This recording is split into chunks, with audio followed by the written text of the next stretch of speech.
નમસ્કાર મિત્રો, મારી પીઆર ગુજરાતી ચેનલમાં તમારું સ્વાગત છે। દેશ દુનિયાની તમામ તાજા ખબરો સૌથી પહેલાં જાણવા માટે ચેનલને સબસ્ક્રાઇબ કરી દેજો।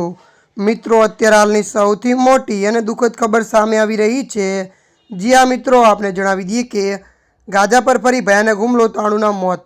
જી હા મિત્રો, વિગતવાર આપણે વાત કરીએ તો હમાસ સાથે યુદ્ધ કરી રહેલા ઇઝરાયેલે ગાઝા પર ફરી ભયાનક હવાઈ હુમલો કર્યો છે। ત્યારે મિત્રો વધુ જણાવી દઈએ કે આ હુમલામાં ઓછામાં ઓછા 3 લોકોના મોત થયા હોવાના તેમજ અનેક લોકો કાટમાળ નીચે દબાયા હોવાના અહેવાલ સામે આવ્યા છે। ત્યારે મિત્રો મળતી માહિતી અનુસાર વધુ જણાવી દઈએ કે મીડિયા રિપોર્ટ મુજબ એક પત્રકારે ઇન્ડોનેશિયન હોસ્પિટલમાં 3 મૃતદેહની ગણતરી થઈ હોવાની પુષ્ટિ કરી છે। ત્યારે મિત્રો અત્યારની આ મોટી દુઃખદ ખબર મળી રહી છે। ત્યારે મિત્રો હાલ માટે આટલું, મળીશું નવી અપડેટ સાથે। જો તમને અમારો વિડીયો પસંદ આવે લાઇક, શેર અને સબસ્ક્રાઈબ કરી નાખજો। ધન્યવાદ।